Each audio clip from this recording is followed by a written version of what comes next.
Hi, Hobie. Hey, how you doing? Good. Mary, I'm thinking we're just missing Joanne.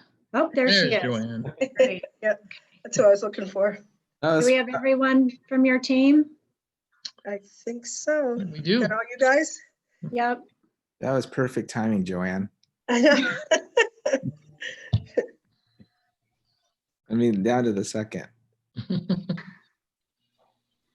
All right. So I would like to start real quick, and this is to get started on our bargaining session. And so we were contacted by Hobie earlier with a concern that the district's last proposal was regressive. We do not believe this is true, but what we do want to do is note that the offer we made last time, which was the 1.25% COLA, we also shared the explanation rather than putting the two choices back on was we thought it would benefit all employees. But we're sensing that actually having the choice is very important to you all. And so we are okay with actually doing the 1.25% COLA or the 1% COLA and the $25 a month 403B match. But I would want to make sure that as that's being considered as an option, we're all really clear what that actually means with having that 403B option out there. That means that if someone doesn't sign up for a 403B, they're not receiving that money and it's not sitting and accumulating for them. They don't get it another way, which is why we thought it would benefit more of the members by doing the higher COLA. So I wanted to start with that and make sure that we all had that information. And I know where we left it off last time was you all wanted some time to kind of look at the data we presented. I know we actually have some updated enrollment figures. Mary, I know that got to you last night. I don't know if we should probably maybe share that with the larger group since we also know we have people watching today. And then I'm hoping you all have a proposal as well. Do you want to share? Was that sheet that Olivia sent this morning? Is that what you want to share or? The enrollment figures. I know Olivia has some information updated to share out. Yeah, I put it onto a chart so it's not as complex. So let me get my screen sharing going here. And I'll be able to translate that into what it means financially as well.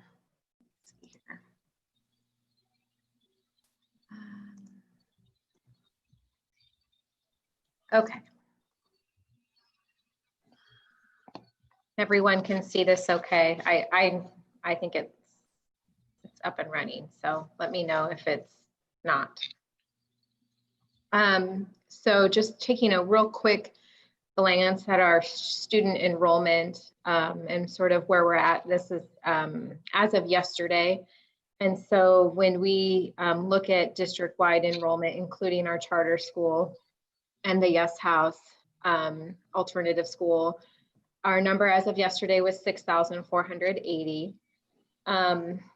We tend to, when we talk about finances, tend to exclude Muddy Creek because we pass through funds to them. And so when we exclude Muddy Creek and Yes House, that number goes down to 6,360, which is 319 students less than what we had projected for this school year, and about 265 students less than the October 1 count from last year. So overall, our enrollment is less than what we projected. We kind of assumed that would be the case. As of yesterday, we had 795 students enrolled in our Corvallis online option. So that represents about 12.5% of our current enrollment. And we know that we've seen an uptick in students who have chosen to enroll in a virtual charter school or a homeschool. We know of 451 students as of yesterday that have chosen that option. And that's more than what we traditionally see in a typical year. And to give a quick update just on where we're at with our staffing levels and then our general fund revenues and expenditures, just to touch on staffing. Our staffing levels are about right where they were compared to last year. So not a lot of change. We knew that we were going to have to kind of hamper down on adding FTE. And so we're sort of leveling off now. And you can see our projection for the current 2021 year is 833 FTE. Classified staff make up 46% of that at 383 FTE. And Can I interrupt for a second, Olivia? If you go back to that other slide, is the 833 the projected, or is that where you currently are at with your staff? That is our current budgeted positions. We do have some of those positions are vacant right now, but that is all of our current budgeted positions. Okay, thank you. Yeah. In terms of our general fund revenues, and this incorporates what we know now about student enrollment and the impact that that has on the state school fund. And we also are incorporating the new information that came out in July about the student investment account, which is part of the Student Success Act. So this incorporates kind of the adjustments that were made at the state level. So we're looking at still a slight increase in general fund revenues compared to last year, but much smaller than what we've experienced in the past. And then in terms of our general fund expenditures, and this is our projection for the current 2021 year. And again, kind of that same thing where our revenues had been growing at a pretty steady pace. We've been significantly increasing our spending and now needing to sort of slow that down a little bit, recognizing that our capacity has shrunk quite a bit. The majority of our general fund expenditures is still on salaries and benefits, represents about 80% total. And then when we look at kind of like where we started with our adopted budget and where we're at now, because a lot of stuff has happened since we put our budget together in the spring. And we base that on a lot of assumptions, and most of those we've gotten enough information to kind of solidify and move on. In terms of our general fund revenues, you can see our adopted budget included a projection of 88.3 million. Our new projection is now 81.7 million. And with our spending, we originally had budgeted 88.6, and now we're looking around 84.9. So we're still planning to experience an operating deficit this year of about $3.2 million. But there's still some things that we're sort of waiting on to get more information on. One of the things when I show this slide is people kind of want to know, well, what's really happened? And in terms of the revenues, there's only two major things that happened. Our student investment account allocation went down quite a bit. And then our state school fund payment is going to go down quite a bit because of our decline in enrollment. We know that we'll be paid on last year's enrollment numbers because they are higher than this year. And so the state does allow to pay on the higher of the two. So I don't think our enrollment will increase enough to trigger us being paid on this year's enrollment. It'll be last year's enrollment for sure. And then in terms of our spending, we did make department reductions in July of 5% of each department. And then we've also implemented some staffing reductions. These were vacant positions, about 25 FTE in total, that we've went ahead and removed from the budget. So when we were looking at that deficit amount of 3.2 million, sort of in terms of what that looks like and how that compares, you can see that in 1920, we were in a similar situation, except even more. We spent a lot more last year than what we brought in, and we used our general fund reserves to offset that deficit. And we're still in a position where we have the ability to use some reserves, but we don't have enough reserves to cover the $3.2 million deficit. It would take us below the level that's required by board policy. So at this point in time, if nothing else were to change, we would need to make about $850,000 in further reductions to get a balanced budget and to stay to keep our reserves at the board policy level. The reason why we're not necessarily moving on anything right now is because there's still a few things that we're waiting to sort of see how they shake out. In terms of our resources, we kind of crossed state school fund off the list. The state economic and revenue forecast that came out yesterday solidified that we feel really confident that in terms of 2021 school year, we're not going to see any type of reduction to the state school fund. So that was good news. We can kind of sort of take that off the list. So we're still waiting to see how our property taxes and our local option taxes will come in compared to what we had assumed. And we'll know that information in October. And then there's still a question of whether we may or may not receive any additional federal stimulus funds. That's kind of a big question mark, and that seems to change pretty frequently. So it's not anything we're really banking on, but it's still a possibility. And then in terms of our spending, the things that we're starting to, other than salaries and benefits, we know that's the majority of what we spend our money on is salary and benefits, and we're still bargaining with both of our largest employee groups. And so we know that there's still some squishiness in terms of what that's actually going to look like when we've settled our negotiations. But we're also looking at our student transportation budget and our substitute budget. If we need to make further reductions to our budget, right now, those are the two areas that we're spending more time in analyzing. We do have some contractual obligations with our transportation provider, so we're not seeing like a full savings from not being in person.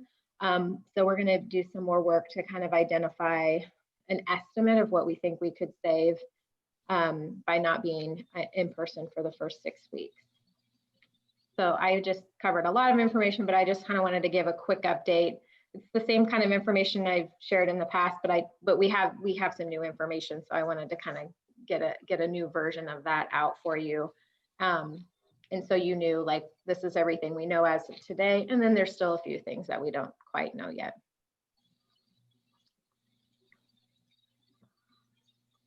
Do you have a copy of that you could send to Mary? Sure. Yeah, I appreciate that. Thank you. no problem. So that's a lot of information. I think what we're going to do is take a little break, right, Mary, and review some things and give us a lot to do. And we're going to come back. Can Mary text you when we're ready to come back in, Jennifer? Yeah, I'd get approximate time, do you think 15, 20 minutes or? Yeah, give us 20 and we'll kind of go from there. Okay. All right. Okay, All right. Jump on back over to our ones, folks. Thank you, guys.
If they don't show up in 5 minutes, class is canceled. Those are the universal rules. It's not like the doctor's office where you have to give them, what, 15 minutes or 20 minutes or something. Yeah. Marcy, what are you sitting in? Is it like a reclining chair or what is the No. white thing behind you? That's the couch, but I will get in trouble if my dog gets on the couch. So I Oh, took a so it's sheet and got put the on sheet. it. Okay, that makes sense. Because when I go to sleep, my dog jumps on the couch. Yes. And when you're in a hotel room, you have to just live with what you have. Yeah, it looks very cramped. It is very cramped.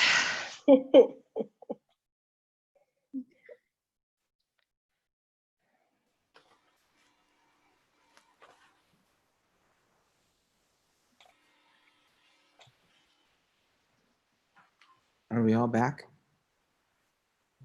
Who's missing? Vince. Yeah, I think so. Just felt like there were more of us last time. Maybe Virginia, is she back? Yep, she's here. Okay, I guess it's me, huh? Okay. So this is a little bit different from the last one. So we go, do you want me to just go down the few things that are in the package that we're looking at currently? So first, we brought the thing down to 3.5%, the COLA, and then the 403B to $5. And the thing that we're adding to look at is to fix the range in between the steps. Like currently it's 2.5% till you get up to step 6. 7, 8, and 9, it's 2%, and then 10 and above, it's 1.5%. And our proposal is to have all of it be 2.5%. So Mary, I think I missed a part. If you could clarify, I heard 3.5% COLA. I Mhm. didn't hear the dollar amount for the 403B. $5. $5? Yes. Mhm. And then fixing the discrepancy of the range in between steps. And Between the ranges or between the steps? between the steps. So you're talking about once it gets into the longevity section that you're looking to have Keep those it be, all be 2.5. okay.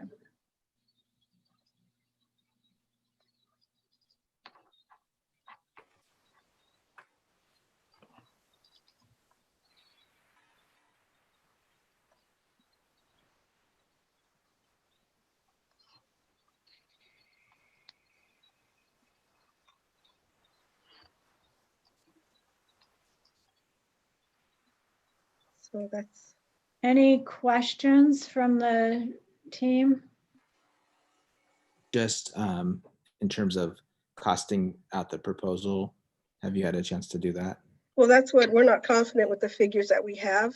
I mean, they're from like mid-August. And this was the first I heard today was that the classified number was 383. And I know we've lost a lot of our upper end people. So I don't even think that the scatter things that we have are correct. So Oh, we're hoping that, you know, it would be probably more accurate coming from your end unless we can get that data, and we'd be really happy to do that.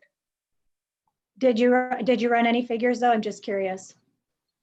I think we did when we looked at it earlier, and it didn't seem as, it seemed reasonable, but it was hard, you know, knowing that a lot of the higher end salaries and even the redliners, you know, that they were retiring. And I know there's still been people leaving. I think we just need to see what those numbers are, and we would do it. If we could even get those today, we would come right back with those. And let's be honest, none of us are going to be as good as Olivia. I know. She's, yeah. that's the only question I had. And thank you. Okay. Olivia, do you have any questions? No, the COLA in 403B is pretty straightforward. It'll, the other piece about modifying between the steps, I'll need a little bit of time for that. All right, so I think with that, we're gonna go ahead and caucus then, and then I can text you, Mary. Okay, that sounds good. Okay. Thank you. All right, thank you. Thank you all. All right, everybody on my team, jump back.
Okay, looks like everyone's back. Think so. Okay, so we didn't want to waste anyone's time, and based on your proposal, we want to make sure we take the time to cost it out because there's that new component about the difference between the steps, and so we need time to actually work through that.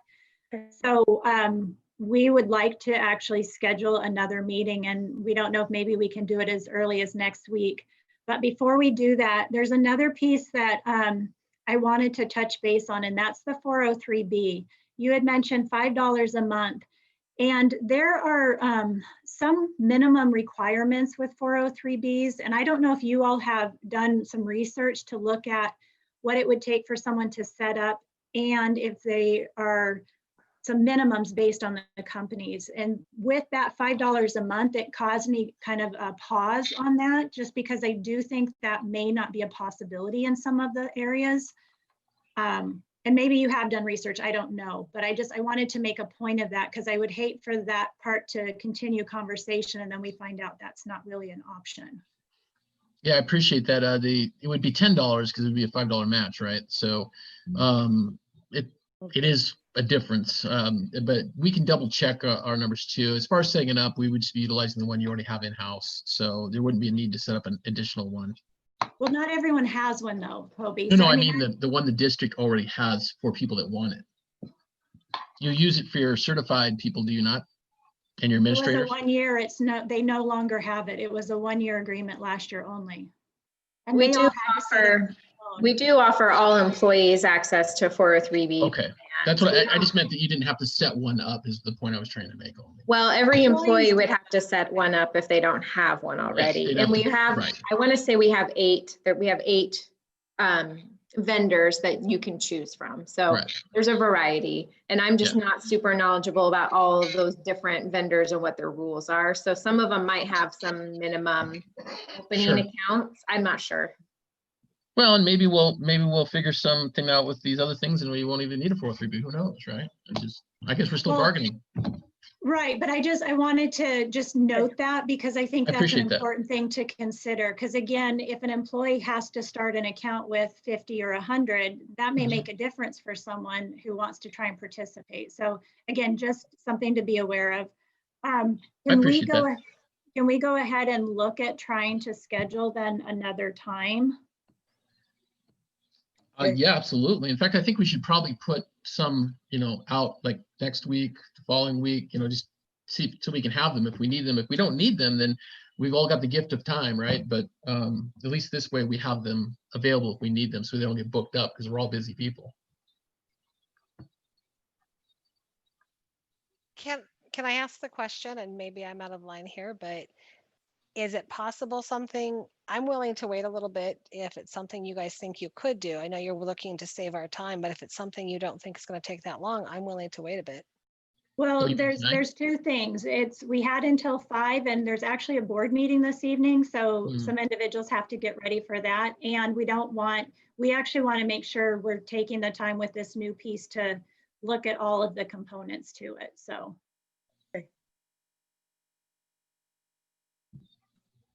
So the best days for me, since nobody's throwing out any dates, would be for next week would be Thursday, anytime before about 2:30.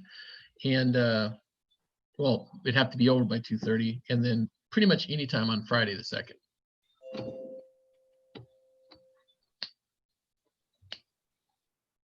Like You're Vince is talking in. about October 1st, Toby? Yes, next Thursday, a week. I'd really prefer the Friday if it was possible, but I could make the Thursday work. Yeah, if it's earlier on Thursday, I can do it, absolutely. I can't. Okay. Just to put it out there as the host, I am unavailable 1 to 3 on Thursday. So anytime before that or after 3, I'm good. And Friday's So open. Friday. Thanks. I've got a meeting from 1 to 3 on Friday, so anytime in the morning, is that possible? Or we could do it at 3. Yeah, we could. 3 to 5 on a Friday. Everybody want to do that? No. I'll be working either way. I'm good.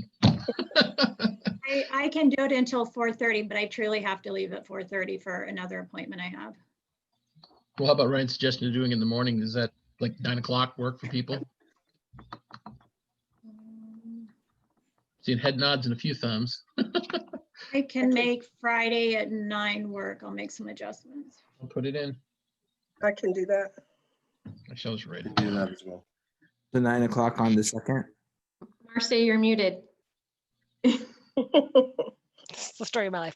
Is there any way to say more like 9:30? I mean, with the schools and trying to help things get attendance and everything cleared from the day before and getting the day underway, it would be better. I can make 9 work, but 9:30 would be a whole lot easier.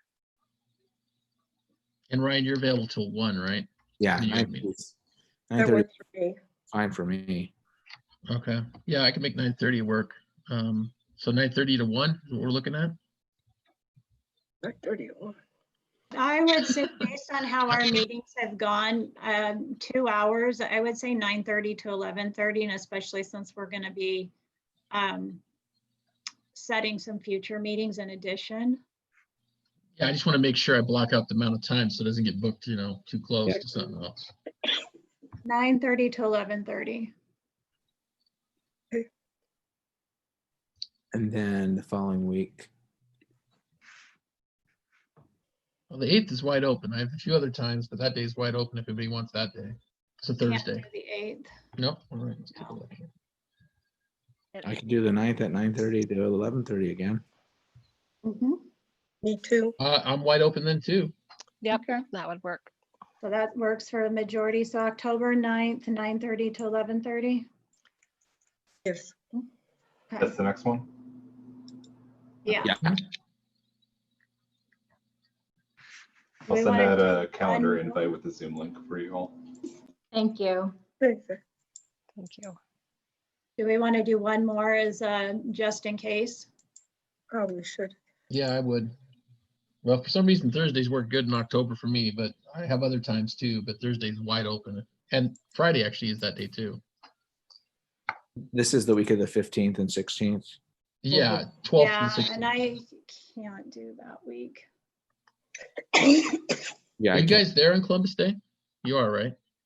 I can't do the Thursday or Friday though. I've got meetings. Yeah, I have other times that week. The 12th is pretty good. Jennifer, Jennifer, you did gone? you say, I Jennifer, you can't said do you're that gone? Week. Yeah. Yeah, Oh. unfortunately, I'm not able to make some adjustments.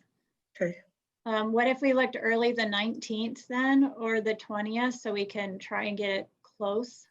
The 20th I have wide open. 20th is better for me. In the 20th, morning.